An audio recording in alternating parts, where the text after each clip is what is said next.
ఒకప్పుడు ధైర్యంగా తలెత్తుకొని తిరిగిన మనిషే ఈరోజు ఫోన్ రింగ్ అయితే చాలు గుండె ఆగిపోయేంత భయంతో వణికిపోతున్నారా? రాత్రి నిద్రలో కూడా ఈ అప్పుల ఊబి నుంచి బయట పడగలనా అన్న ఆలోచన మిమ్మల్ని తినేస్తుందా? అయితే ఒక్క నిమిషం ఆగండి, ఈ వీడియో మీకోసమే.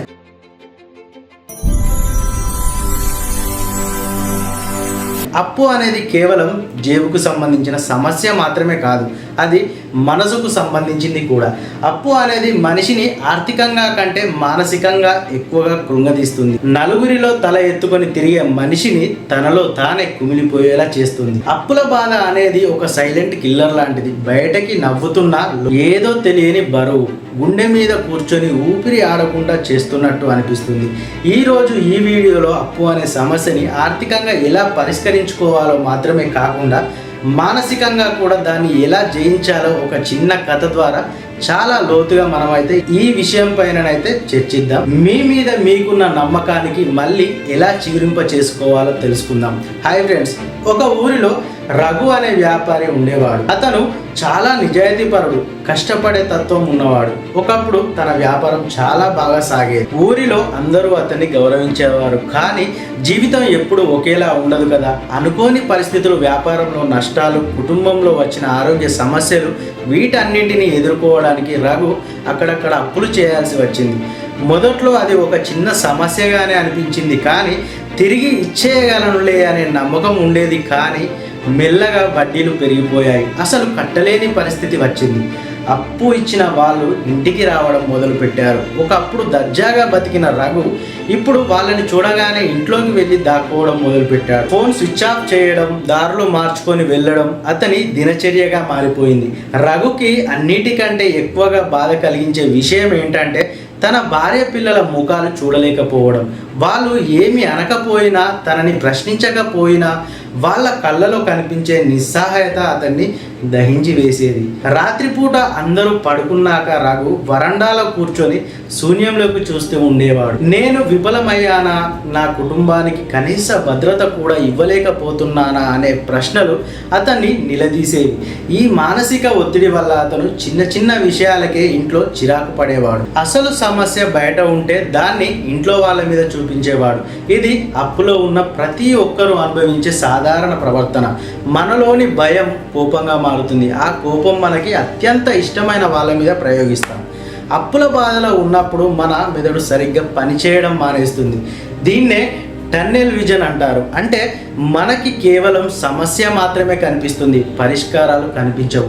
రఘు కూడా అలాగే ఆలోచించాడు. ఏదో ఒక మ్యాజిక్ జరిగిపోవాలని, లాటరీ తగలాలని, లేదా ఎవరైనా వచ్చి తన అప్పు మొత్తం తీర్చేయాలని కోరుకునేవాడు. కానీ జీవితం అలా ఉండదు. ఈ ఆశలో అతను మరింత తప్పులు చేశాడు. ఉన్న కొద్దిపాటి డబ్బును కూడా రిస్క్ చేసి తొందరగా డబ్బులు వచ్చే మార్గాల్లో పెట్టి మోసపోయాడు. అప్పు ఉన్నప్పుడు మనిషి ఎమోషనల్ నిర్ణయాలు తీసుకుంటాడు. ఆ ఎమోషనల్ నిర్ణయాలే మళ్ళీ కొత్త అప్పులకు దారి తీస్తాయి. ఈ విషవలయం నుండి బయట పడలేక రఘు సతమతం అవుతున్నాడు. ఆత్మహత్య చేసుకోవాలనే ఆలోచనలు కూడా అతని మనసులో మెదిలాయి. ఎందుకంటే అవమానం భరించడం కంటే చావు మేలు అనిపించింది. కానీ ఒక రోజు రఘుకి తన చిన్ననాటి గురువు ఒకరు ఎదురయ్యారు. రఘు ముఖంలోని బాధను చూసి విషయం అడిగి తెలుసుకున్నారు. అప్పుడు ఆ గురువు గారు ఒక మాట చెప్పారు. రఘు, నువ్వు పారిపోతున్నది అప్పుల వాళ్ళ నుంచి కాదు, నీ నుంచి నువ్వే పారిపోతున్నావు. చీకటిని చూసి భయపడితే అది ఇంకా పెద్దదిగా కనిపిస్తుంది. దీపం వెలిగిస్తే అది మాయమవుతుంది. నీ సమస్యకి పరిష్కారం కూడా డబ్బులో లేదు, నీ ధైర్యంలో ఉంది అన్నారు. ఆ మాటలు రఘుని కదిలించాయి. అప్పు అనేది ఒక సంఖ్యలు లాంటిది, కానీ ఆ తాళం చెవి మన చేతిలోనే ఉంటుంది అని గ్రహించాడు. ఆ రోజు రఘు ఇంటికి వెళ్ళి ఒక పని చేశాడు. అది చాలా కష్టమైన పని, కానీ చాలా ముఖ్యమైన పని. ఒక పేపర్ తీసుకొని తను ఎవరెవరికి ఎంత ఇవ్వాలో, మొత్తం అప్పు ఎంత ఉందో రాశాడు. ఇన్నాళ్ళు ఆ సంఖ్యని చూడడానికి భయపడి లెక్కలు వేయకుండా పారిపోయాడు రఘు. కానీ ఎప్పుడైతే ఆ సంఖ్యని పేపర్ మీద చూశాడో అతనికి సగం భయం పోయింది. ఎందుకంటే ఇప్పుడు శత్రువు ఎవరో, ఎంత బలవంతుడో తెలిసింది. అజ్ఞాతం భయాన్ని పెంచుతుంది, స్పష్టత భయాన్ని తగ్గిస్తుంది. ఈ లాజిక్ మీకు కనెక్ట్ అయితే ఇప్పుడే ఈ వీడియోకి ఒక లైక్ కొట్టండి. మీరు లైక్ చేస్తే ఈ వీడియో అప్పుల బాధలో ఉన్న మరికొందరికి రీచ్ అయ్యి వాళ్ళకి కూడా ధైర్యాన్ని ఇస్తుంది. అలా సబ్స్క్రైబ్ చేసుకోవడం ద్వారా మన ట్రావెల్లో మీరు భాగం అవ్వచ్చు. రఘు తన జీవితంలో కొన్ని కఠినమైన నిర్ణయాలు తీసుకున్నాడు. చేసుకున్నాడు. ముందుగా తన ఖర్చులని పూర్తిగా తగ్గించుకున్నాడు. మనం అప్పులో ఉన్నప్పుడు చేసే పెద్ద తప్పు ఏంటంటే మన బాధని మర్చిపోవడానికి చిన్న చిన్న అనవసరపు ఖర్చులు చేస్తాం.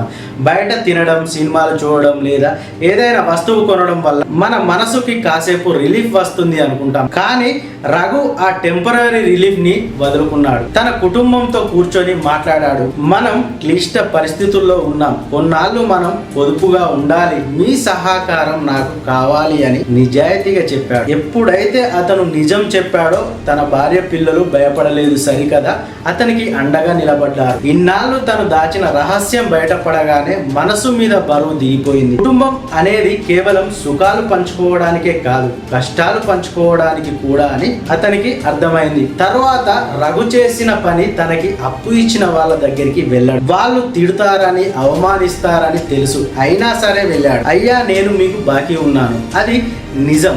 ఇప్పుడు నా దగ్గర మొత్తం ఇచ్చే స్తోమత లేదు, కానీ ఖచ్చితంగా తీరుస్తాను, నాకు కొంత సమయం ఇవ్వండి, లేదా నెలకి కొంత అని కడతాను అని కళ్ళల్లోకి చూసి చెప్పాడు. ఆశ్చర్యకరంగా చాలా మంది అతన్ని అర్థం చేసుకున్నారు. ఎందుకంటే అప్పు ఇచ్చిన వాళ్ళకి కావాల్సింది డబ్బు మాత్రమే కాదు, నమ్మకం. ఇతను పారిపోడు, తిరిగి ఇస్తాడు అనే భరోసా ఇస్తే ఎవరైనా సమయం ఇస్తారు. మనం ఫోన్ ఎత్తకుండా, కనిపించకుండా పోతేనే వాళ్ళకి కోపం వస్తుంది, అనుమానం కూడా వస్తుంది. రఘు నిజాయితీ అతని ఆత్మగౌరవాన్ని కాపాడింది. అప్పు ఉండటం తప్పు కాదు, కానీ తీర్చే ప్రయత్నం చేయకపోవడమే తప్పు. రఘు ప్రతి నెల సంపాదించిన దానిలో ఎంత తక్కువైనా సరే అప్పులకి కట్టడం మొదలు పెట్టాడు. కొన్నిసార్లు అది వడ్డీకి కూడా సరిపోకపోవచ్చు, కానీ ఆ ప్రక్రియ అతనికి ఒక క్రమశిక్షణ నేర్పింది. చిన్న మొత్తాలు తీరుతున్న కొద్దీ అతనిలో ఆత్మవిశ్వాసం పెరిగింది. నేను చేయగలను, నేను బయట పడగలను అనే నమ్మకం వచ్చింది. ఈ ప్రయాణంలో రఘు ఎన్నో ఆశలను చంపుకున్నాడు, ఎన్నో అవమానాలు భరించాడు, కానీ ఏ రోజు తలదించుకోలేదు. అప్పు అనేది తన ఆర్థిక పరిస్థితి మాత్రమే కానీ తన వ్యక్తిత్వం కాదు అని బలంగా నమ్మాడు. మనం చేసే ఈ పెద్ద పొరపాటు ఏంటంటే మన బ్యాంకు బ్యాలెన్స్ ని మన విలువతో ముడిపెడతాం. డబ్బు లేకపోతే మనం వేస్ట్ అని మనమే డిసైడ్ అయిపోతాం. కానీ రఘు అలా అనుకోలేదు. తనకి ఉన్న స్కిల్స్, తనకి ఉన్న అనుభవం, తన కుటుంబం ప్రేమే ఇవి తన నిజమైన ఆస్తి అని గ్రహించాడు. కాలం గడిచింది, అది రోజులు కాదు, సంవత్సరాలు పట్టింది. అప్పు తీర్చడం అంటే అంత సులువు కాదు, దానికి ఓపిక కావాలి, మధ్యలో విసిగిపోకూడదు.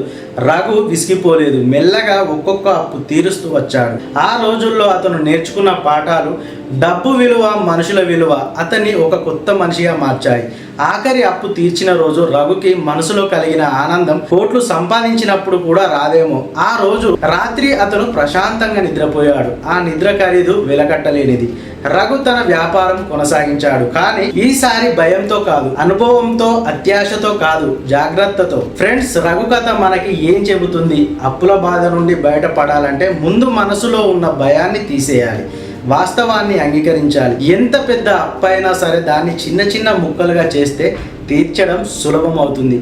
మన ఖర్చుల మీద నియంత్రణ, మన సంపాదన మీద శ్రద్ధ మరియు అప్పు ఇచ్చిన వాళ్ళతో నిజాయితీగా ఉండటం, ఇవే మనల్ని కాపాడే ఆయుధాలు. అప్పు ఉందని సిగ్గుపడకండి, అది ఒక దశ మాత్రమే. వాన వచ్చినప్పుడు తల దాచుకుంటాం, అలా అని జీవితాంతం అక్కడే ఉండిపోం కదా. వాన తగ్గుతుంది, ఎండ వస్తుంది, అలాగే అప్పు కూడా తీరుతుంది. మీరు బ్రతికి ఉంటే, ఆరోగ్యంగా ఉంటే ఏదైనా సాధించగలరు. ఆత్మహత్య వంటి పిచ్చి ఆలోచనలు సమస్యను తీర్చవు, అది మీ సమస్యని మీ కుటుంబానికి ట్రాన్స్ఫర్ చేస్తాయి, అంతే.